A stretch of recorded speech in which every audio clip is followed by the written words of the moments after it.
Welcome to the Binge Eating to Food Freedom podcast for driven hearts and minds. If you pour your best self into everything you do, and yet food takes up so much energy that it pulls you away from what matters most, you're in the right place. I'm Katie Papo, and I'm here to help you create a healthy relationship with food that supports you to live your highest and best life. And for an extra edge, become a food freedom insider. Each week, I'll give you free, practical wisdom you can actually use in your daily life and more. Just head to katiepapo.com/resources or check the show notes. Without further ado, let's dive into the episode. Hello, and welcome to another episode. Today, I am so grateful to have on Shahar Kovetz as our special guest today to explore something so interesting: why highly intelligent and analytical people tend to struggle so much with food, even though they are such capable problem solvers. For years, Shahar has worked alongside me as a mindset coach in my Food Freedom Intensive program. So he's helped many who have this type of personality, very intelligent, accustomed to solving problems, but still cycle in the same issues, feeling out of control with food. I'm so grateful he's here today because he has helped so many of our clients. So without further ado, let's dive into the episode. Shahar, why do people who are more intellectually minded, more analytical, struggle more with food? That's a fantastic question. It's something that we encounter a lot. It's really the main type of people who need our help most is tend to be high power, high ambitious, very intellectual, very good at their job, probably better than they're supposed to be at it. So in order to understand that, you need to understand first how we communicate with ourselves. So we have two ways to communicate. We have our intellectual mind, that's our frontal lobe, the neocortex. That's the part of us that processes information, dissect information. That's a logical mind, that's how I like to call it. And then we have another way we communicate, that's more our lizard brain, the amygdala, but it's the body. So they're the mind and their body, that's how I like to call it.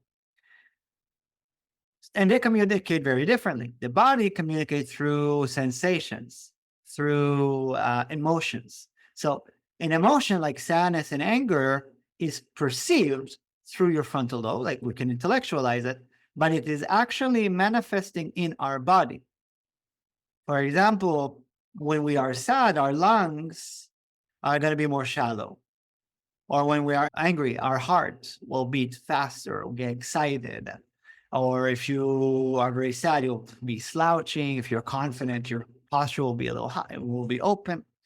So those two channels are communicating on two different frequencies.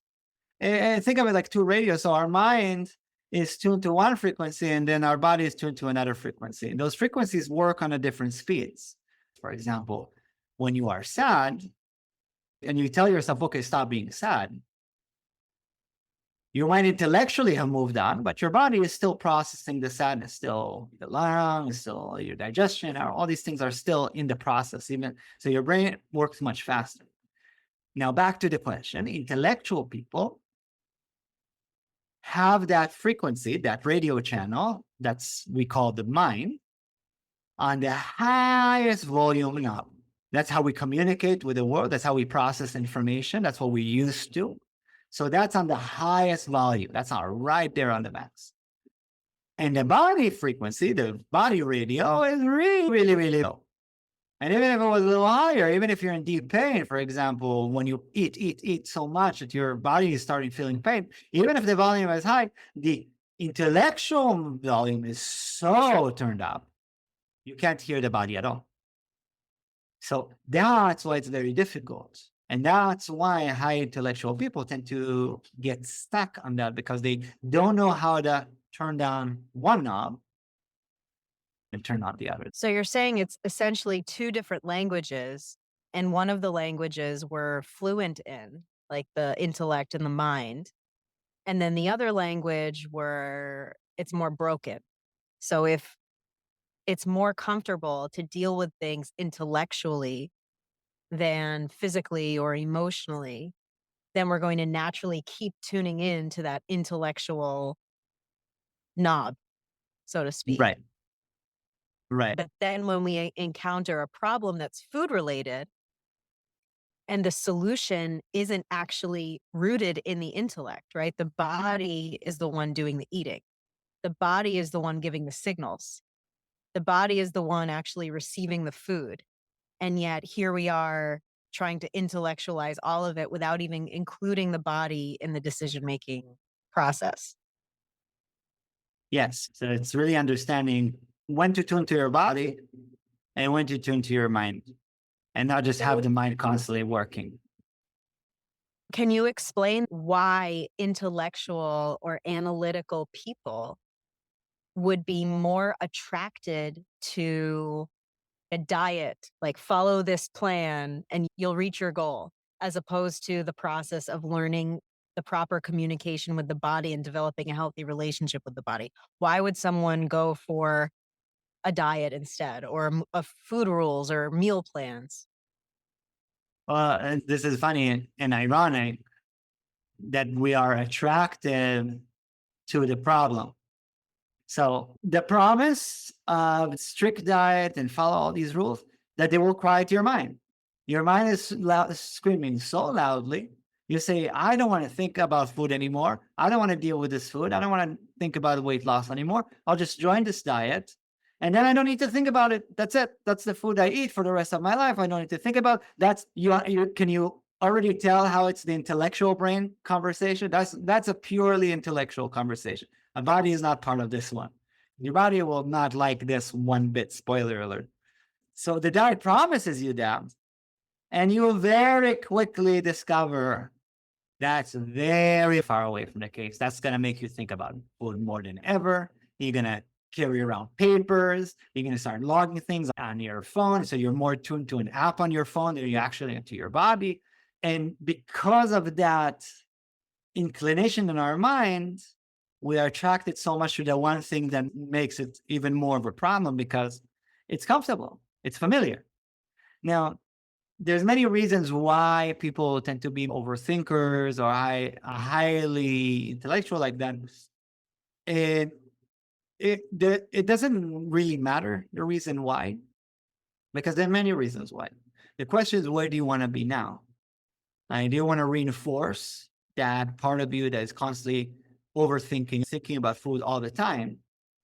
Or do you want to start tuning into your body and learn how to communicate on that level and to be more in peace with food and relaxing yourself so you're not constantly thinking about food, that you can have a healthy relationship with your food, healthy relationship with yourself? There's no relationship with food, to be clear, a relationship with yourself while you're around food, while you're eating. So the question is really, are you going to keep fueling the problem, which is following diets, trying to force yourself through their intellectual brain?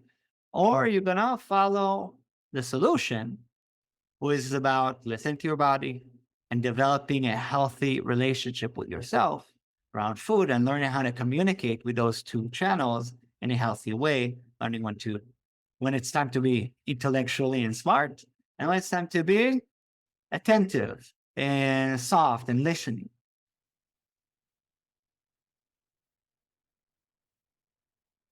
As someone who is more intellectual and analytical in nature, I worry that if I slow down and focus on listening to my body instead of just trying to force myself to follow the food rules and eat in a way that I know that's healthy, that I'm not going to actually get the results that I want, that my body's not going to respond well, that it's going to take too long. And especially people who are high achievers, we tend to be more impatient. We want results now.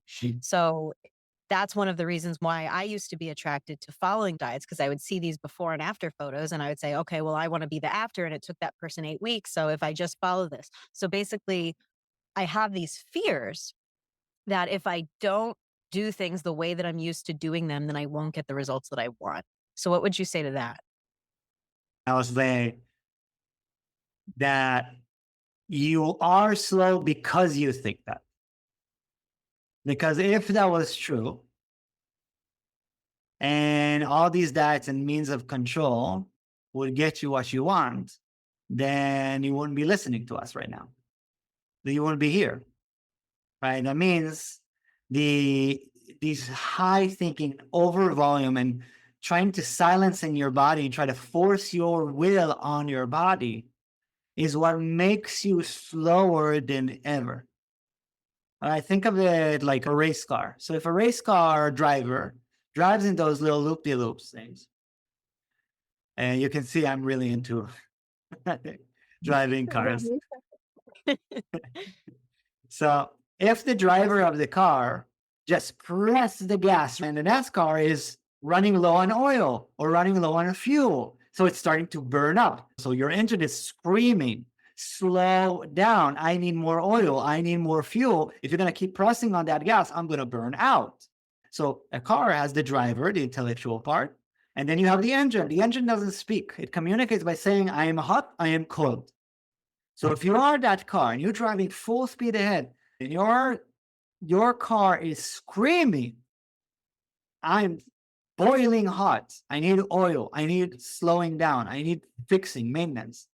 And if the driver ignores that warning, what's going to happen to the car? Boom, explode. And what happens to us when we ignore our body and we try to force the diet mentality? Binge. The binge is the explosion of the car saying, enough, I can't constantly think about food all the time. I can't constantly be in anxiety all the time. I need to stop thinking. And the binge is a way, it's not an evil creature. You got to understand that. It's a self-defense mechanism of your own body to give itself break, a rest from you. All right? They say, I need to rest. And you keep screaming, no, you got to do it. You got to do it. You got to think about food. You got to eat. And your body say, all right, enough. Shut down all the systems. Binging time. Because that's the one thing I know I can do without overthinking.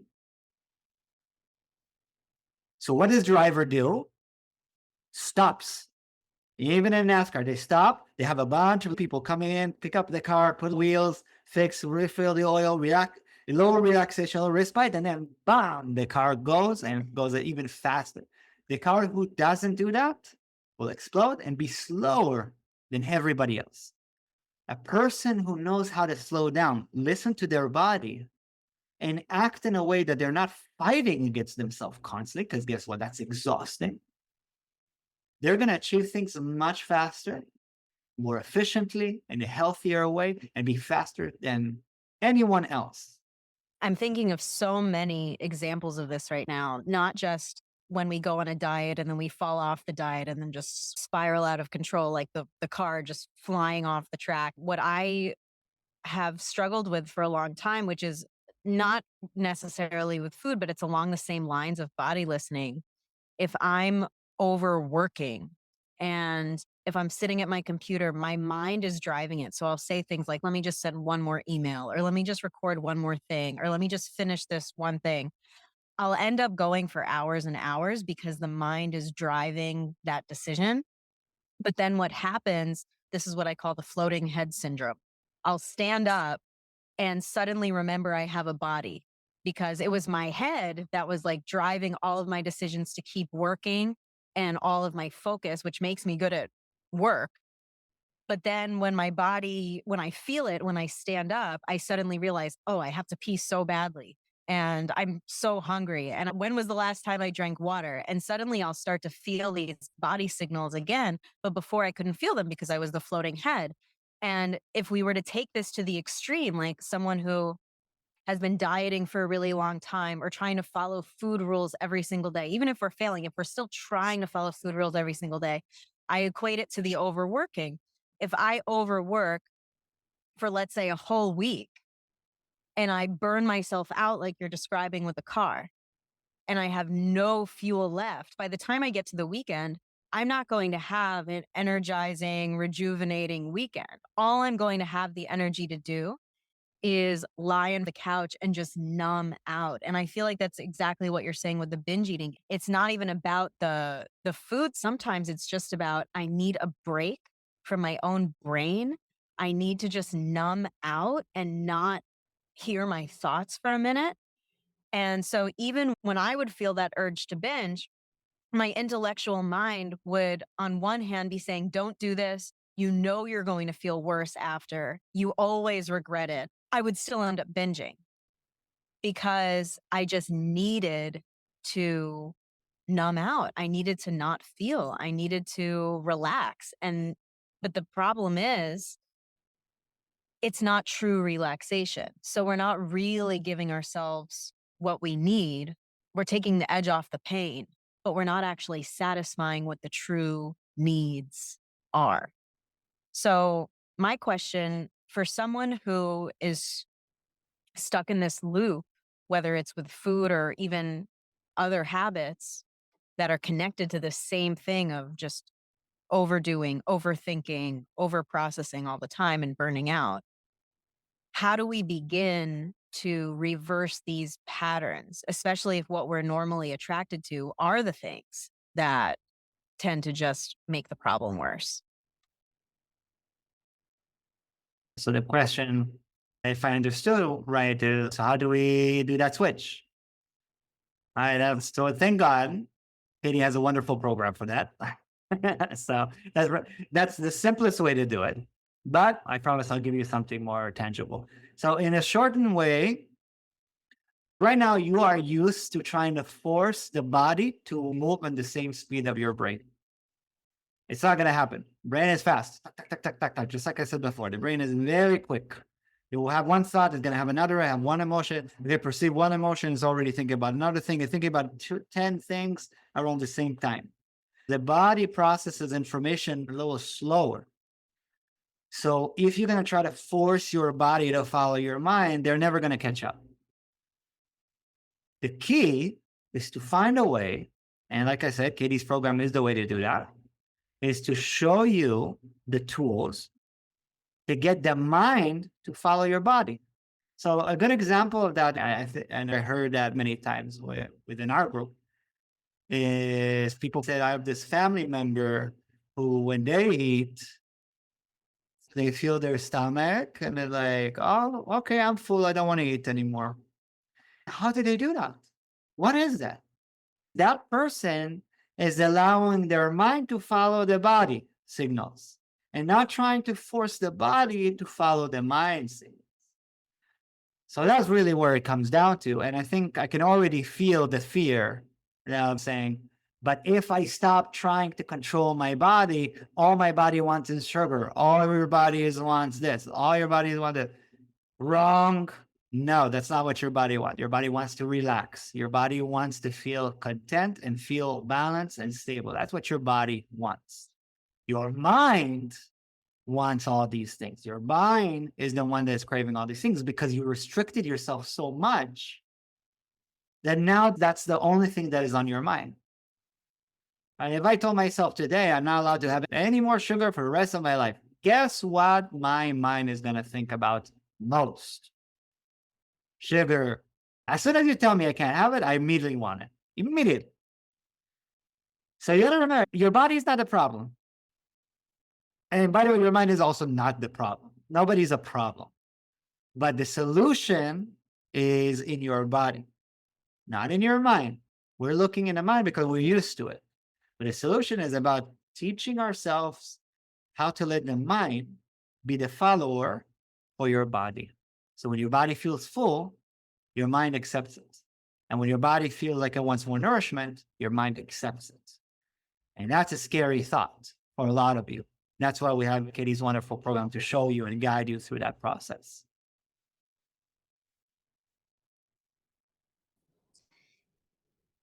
So can you explain how we go about learning to let the body be the leader?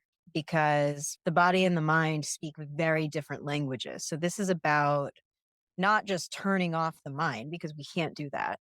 And we don't want to do that. The mind is very helpful in a lot of ways. But how do we turn up the body volume and learn how to listen to that better? So, how do you coordinate between two creatures who speak different languages? What do you need?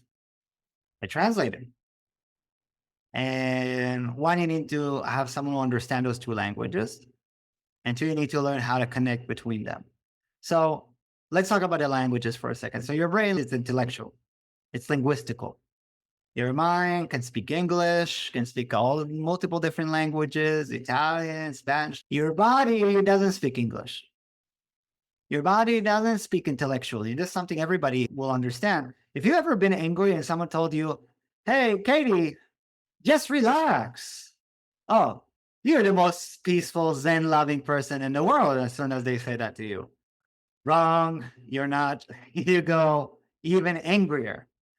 So, yes, clearly the body being angry is not enough to tell, hey, body, relax. So, if your body is saying one thing and you say, no, just ignore the body, you just talk to the body, that's not going to do anything because your body doesn't speak that language. Your body speaks in the language of sensations, of posture, of relaxation, of anxiety, of emotions. So, who is the translator? Who's that mystery translator between the body and the mind? That is your breath, for example. You can't say, hey, body, relax. But if you take a deep inhale and a deep exhale, in that short moment in time, you've now brought your mind and your body together to the table, and now they're communicating. And that's how you relax the body. You need to understand your body. And if you want to connect between the two, that is your breath. And like I said, the program to show you that step by step how to get into it.